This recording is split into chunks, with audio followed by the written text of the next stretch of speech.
Hello everyone, this is Ratnakar Singh. Welcome to Ratnakar Singh mathematics. आज हम आपके सामने डिस्कस करने वाले हैं रेडियो ऑपरेटर या फिर रेडियो हेड ऑपरेटर या फिर रेडियो असिस्टेंट ऑपरेटर का संपूर्ण मतलब पूरा का पूरा सिलेबस।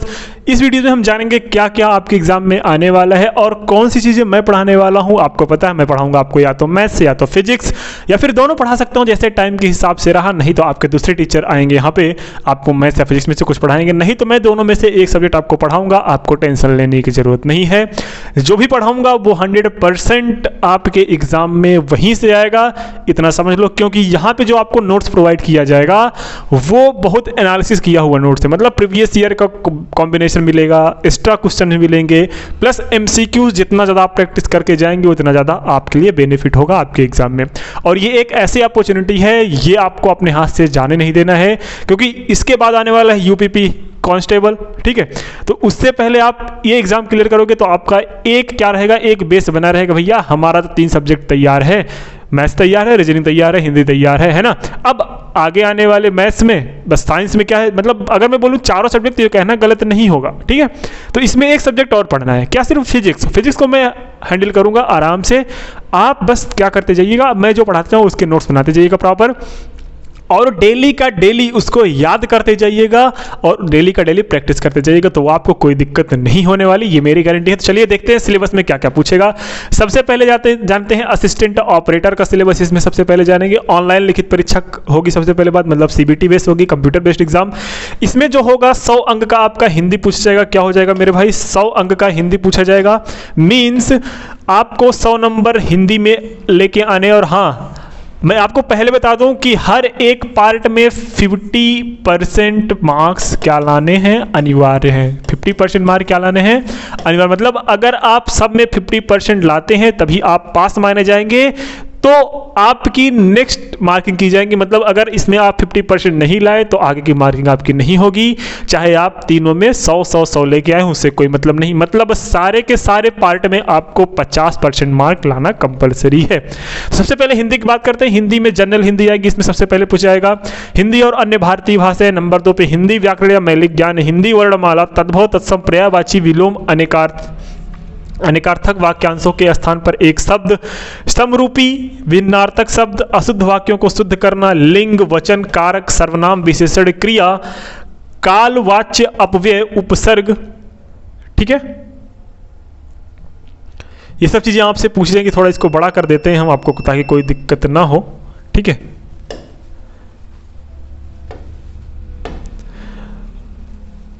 तो वाक्यों के स्थान पर एक शब्द, ये तो हो गया था। हाँ, काल, वाच्य, अपव्यय, उपसर्ग, प्रत्यय, संधि, समास, विराम चिन्ह, मुहावरे एवं लोकोक्तियां, रस, छंद, अलंकार आदि, अपठित बोध पूछे जाएंगे। फिर प्रसिद्ध कवि, हाँ ये प्रसिद्ध कवि, लेखक और उनकी प्रसिद्ध रचना भी पूछी जा सकती हैं। हिंदी भाषा में पुरस्कार, भैया जैसे साहित्य निकेतन किसको मिला है ना, ये सब विविध पूछा जा सकता है, और विविध में बहुत सारी चीजें आती हैं। अब विज्ञान देखो, विज्ञान जो आपका आएगा, एक तो विज्ञान में आएगी आपकी फिजिक्स, एक तो आएगा सामान्य ज्ञान। और ये जो विज्ञान वाला पोर्शन है ये आपका देखो, ये बाकी तो आपको सबको तैयार होगा। जो बच्चे फाइट करने वाले हैं इसी वाले पार्ट में फाइट करने वाले हैं, जिनका ये तैयार हो गया, ये वाला पार्ट मतलब विज्ञान और सामान्य ज्ञान दोनों सही चला गया, उनका सिलेक्शन पक्का है। जिनका इसमें से एक भी गड़बड़ हुआ वो धरे के धरे रह जाएंगे, है ना। क्यों सर, क्योंकि ये हिंदी सबको आती है, मैथ्स भी जहाँ तक है सब कर लेंगे, क्योंकि अब मैथ्स का लेवल उतना सही रहा नहीं किसी भी एग्जाम में। जब से एसएससी ने अपना लेवल डाउन के लिए देखा जा रहा है, सारे एग्जाम में लेवल डाउन ही है ना। तो ये तो आपका सबका हो जाएगा। रही बात रीजनिंग की, रीजनिंग सब में आजकल के बच्चे क्या कर रहे हैं, आजकल के बच्चे भैया फुल मार्क लेके आ रहे हैं, उसमें कोई बात ही नहीं किया जा सकता। बात क्या होगी, बात ये होगी कि भैया फाइट करना है तो आपका सामान्य ज्ञान में फाइट करना है और विज्ञान में फाइट करना है। तो सामान्य ज्ञान सबका जनरल रहता है, सबका एवरेज रहता है, तो आप फाइट किस में करेंगे, विज्ञान में। विज्ञान जिसने पूरा का पूरा कर लिया उसका सिलेक्शन पक्का है, ये लिख ले, गारंटी ले लो, है ना। तो विज्ञान पे आपको ज्यादा फोकस करना है, क्योंकि बाकी चीजें आपके लिए नई नहीं है, लेकिन ये जो विज्ञान है ये आपके लिए नया है ना। बाकी जो बच्चे 12th में भैया सही फिजिक्स वगैरह पढ़े होंगे उनके लिए तो कोई दिक्कत नहीं भैया, उनके लिए तो आसान है ना। बाकी जो लोग नहीं पढ़े हैं वो जो मैं पढ़ाऊंगा उसको ध्यान से देखते जाइएगा और आपको टेंशन लेने की जरूरत नहीं है, सारे के सारे चीज़ें हो जाएंगी आराम से। तो विज्ञान में सबसे पहले विज्ञान 2 पार्ट का खंड का में क्या बोला जाएगा, खंड का में कंप्लीट आपकी फिजिक्स से पूछी जा रही है, ध्यान से देख रहे हो। और खंड खा में क्या पूछा जा रहा है, सामान्य ज्ञान। ये सिलेबस में बात कर रहा हूँ असिस्टेंट ऑपरेटर की, मतलब सहायक रेडियो ऑपरेटर की, ठीक है, मतलब हेड ऑपरेटर की नहीं, सहायक। हेड में थोड़ा सा केमिस्ट्री का भी पार्ट है, लेकिन हेड रेडियो ऑपरेटर में जो असिस्टेंट ऑपरेटर है उसमें आपका कंप्लीट फिजिक्स पूछा जा रहा है। देखो सबसे पहला फिजिकल वर्ल्ड एंड मेजरमेंट, मतलब भौतिक जगत तथा मापन के बारे में, मतलब आपने 11th में पढ़ा होगा भौतिक जगत तथा मापन, वहीं से उठा लिया गया है ये टॉपिक। और सब फिर आता है काइनामेटिक्स। सबसे पहले ये जो काइनामेटिक्स है मैं आपका लेक्चर यहीं से स्टार्ट करने वाला हूं। कहां से, काइनामेटिक्स से। काइनेमेटिक्स में क्या पढ़ोगे, फिर आता है लॉ ऑफ मोशन, जिसमें भैया न्यूटन्स के लॉ पढ़ते हैं तीनों, फर्स्ट सेकंड थर्ड भी बराबर। ये तो देखो जैसे एक्शन रिएक्शन रूल हुआ है ना, ये सब लॉ ऑफ इनर्शिया, ये सब इसी में है। वर्क, एनर्जी एंड पावर, कार्य, ऊर्जा एवं शक्ति, ये भी आपका 11th से ही कंप्लीट 11 से है। अगर जो अच्छे 11 पढ़े होंगे तो उनका कोई दिक्कत नहीं होगा। फिर आता है आपका ग्रेविटेशनल। यहाँ पे अगर देखो तो यहाँ पे एक चैप्टर गायब कर लिए हैं सर, कौन सा, रोटेशनल मोशन। रोटेशनल मोशन गायब करके आपका बहुत अच्छा किया है इन्होंने, क्योंकि भैया गति के नियम के बाद डायरेक्ट इन्होंने क्या बोल दिया है, गुरुत्वाकर्षण। गुरुत्वाकर्षण के बाद फिर भैया 12th में पहुंच गए हैं। 11 से कितने चैप्टर, एक चैप्टर, 2 चैप्टर, 3 चैप्टर, है ना, एक चैप्टर, 2 चैप्टर, 3 चैप्टर, 4 चैप्टर और 5 चैप्टर। फिर 5 चैप्टर के अलावा आपके क्लास 11 से कोई भी एक सिंगल टॉपिक नहीं मिलेगा।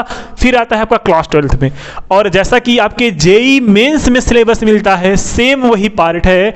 11th का कम पार्ट, 12th का 60% मार्क, है ना, 12th का 60% पार्ट भी आपके इसमें रखा गया है। सेम वही प्रोसेस इन्होंने अपनाया है कि स्थिरवृत्ति मतलब इलेक्ट्रोस्टैटिक, इसमें कूलॉम्स लॉ आप लोग को पढ़ोगे, फिर वैद्युत विभव पढ़ोगे, वी वगैरह, फिर विद्युत धारा, इलेक्ट्रिक करंट या इलेक्ट्रिसिटी, विद्युत धारा का चुंबकीय प्रभाव मतलब magnetic effect of electric current पढ़ना है।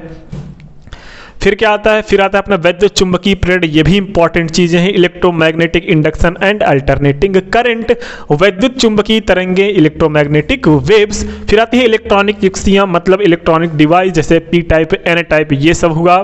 फिर आता है कम्युनिकेशन सिस्टम, कम्युनिकेशन सिस्टम भैया सही है।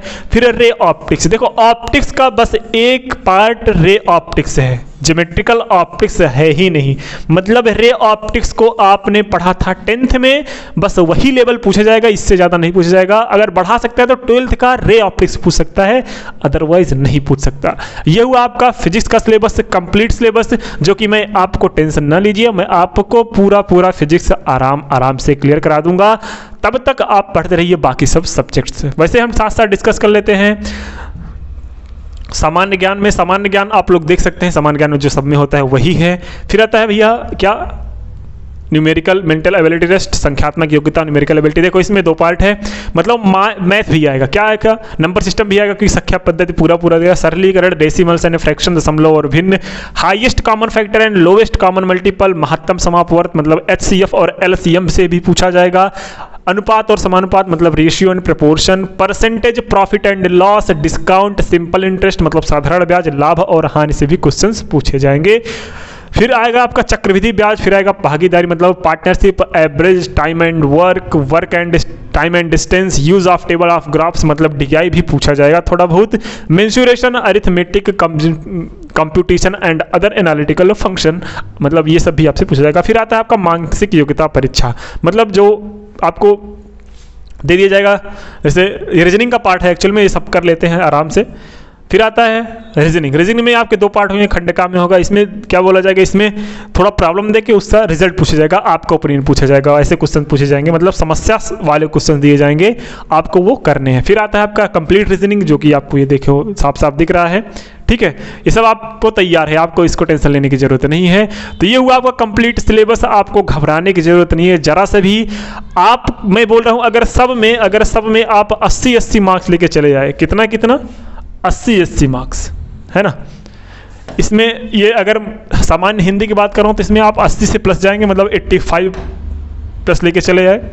ये 100 नंबर का है। विज्ञान में कितना भी कर लो, GS में आपका, GS में लगभग 30 क्वेश्चन आपका 30 नंबर मतलब लगभग देखा जाए तो 30 प्लस तो आ ही जाएंगे, है ना, 30 प्लस क्या मैं कम बात कर रहा हूँ, ये लगभग आ जाएगा आपका। अगर दोनों 50-50 50-50 माने, 50-50 मार्क्स का माने तो इसमें आपका 30 आ जाएगा, प्लस इसमें ही उतना स्कोर कर लो, इसमें भी उतना ही स्कोर, इसमें लगभग 35 या 35 से 40 के बीच में ले लो। इतना अगर आपने कर लिया 35 से 40 या लगभग मैं 45 से 50, जो थोड़ा अच्छे बच्चे होंगे 45 से 50 के बीच में करेंगे ये, क्योंकि जो फिजिक्स भाई जिसने फिजिक्स अच्छी पढ़ी है वो 45 से 50 के ऑब्वियसली करेगा। लेकिन मैं आपको क्या बताना चाहता हूँ कि जो बच्चे 35 से 40 इसमें करेंगे तो वो उनके लिए ये भी कंपल्सरी है कि इसमें भी 35 से 40 कोशिश करें, ठीक है। अगर 35 से 40 इसमें आ गया, 35 तो 70 बना देगा, 40 80 बना देगा, तो भी आप फाइट में रह जाएंगे। अगर इससे कम आपका मार्क्स हो रहा है तो आप फाइट से बाहर हो जाएंगे, ये गारंटी है। तो इतना तो कोशिश करिए कि भैया दोनों में 35 से 40, इसमें भी 35 से 40 लेके आइए। अगर मॉक दीजिए प्रीवियस ईयर दीजिए, भैया यूपीजी के पढ़ना है और क्या पढ़ना है ना। फिर आता है आपका, इसमें तो आपको भैया इसमें तो लगभग 80 से नीचे बात ही मत करना, 80 से नीचे बात मत करना, क्योंकि 80 से नीचे कोई नहीं आने वाला मैथ्स में आजकल, है ना। फिर आता है, अच्छा अगर मैं इसमें 90 बात करूँ ना, 85 to 90, तो ये कहना गलत नहीं होगा, क्योंकि आज का जो रीजनिंग का लेवल है बच्चे फुल में फुल करके आते हैं। और इस एग्ज़ाम में ना, इस एग्ज़ाम में टाइम भर भर के है, क्योंकि इसमें ऐसे बच्चे होंगे जो सीजीएल वाले भी होंगे, और सीजीएल वाले तो क्वेश्चन को ऐसे उड़ाना जानते हैं मैथ्स के और रीजनिंग को, है ना। तो उनसे बच के रहना है, तो भैया आपको 80 से 90 के बीच में मार्क्स लेके आने हैं। फाइट किस में करोगे? फाइट आप इसी में कर सकते हो, तो इसी में कोशिश करो कि आप इस लेवल में जाओ। किसमें? इस लेवल में जाओ। अगर उस लेवल में रह गए, किस लेवल में भैया? 35 से 40 के लेवल में रह गए, तो ये वाले बच्चे, तुम्हारे सीजीएल वाले बच्चे सीट लेके चले जाएंगे, क्योंकि टोटल सीटें हैं लगभग 1370 से 75 सीटें हैं, है ना। 1370 या 75 सीटें हैं, तो लगभग इसी में हमें पूरा फाइट करना है, और इसमें अपनी एक सीट सबको पक्की करनी है। जो पाया वो ले गया, और जो नहीं पाया वो पछताएगा, वो बेचारा आगे वैकेंसी वेट करेगा, क्योंकि भैया यूपी गवर्नमेंट है, ऐसे वैकेंसी नहीं देगी। आप धरे के धरे रह जाएंगे। शायद ओवर एज भी बहुत लोग होते रहे होंगे, शायद जो रेडियो ऑपरेटर भरे होंगे वो ओवर एज हो जाएंगे। किसमें? हेड कांस्टेबल या पुलिस कांस्टेबल में। वो सिर्फ एसआई दे सकते हैं, और एसआई के लिए आपको भी मूल विधि भी पढ़नी पड़ेगी। इससे अच्छे से मौका नहीं मिलेगा। जब तक वो फाइनल होगा तब तक आपकी ये सैलरी बहुत आगे पहुंच जाएगी। इससे अच्छा है कि आप इसमें सिलेक्शन ले लो भैया, सिलेक्शन ले लो। बहुत सही टाइम पे आया है आपका ये नोटिफिकेशन। आप थोड़ी सी मेहनत कर लो, बाकी हमारे ऊपर छोड़ दो, हम आपको सिलेक्शन दिला के छोड़ेंगे, ठीक है। ये रहा आपका कंप्लीट सिलेबस। मिलते हैं नेक्स्ट वीडियो में फिजिक्स के पहले चैप्टर का लेके, जिसका नाम है काइनेमेटिक्स, शुद्ध गतिकी। तब तक के लिए शुभ रात्रि, जय हिंद एंड बाय बाय। और हाँ, जो बच्चे नए हो भाई, चैनल को सब्सक्राइब जरूर कर लो, क्योंकि आपके ही मोटिवेशन से हमारा, क्योंकि आपके सिलेक्शन से, मतलब आपके सिलेक्शन से, आपके लाइक से, आपके सब्सक्रिप्शन से हमारा मोटिवेशन बढ़ेगा, और हम आपको और अच्छा कंटेंट डिलीवर करने की कोशिश करेंगे, ठीक है। मिलते हैं, तब तक के लिए शुभ रात्रि, जय हिंद एंड बाय बाय।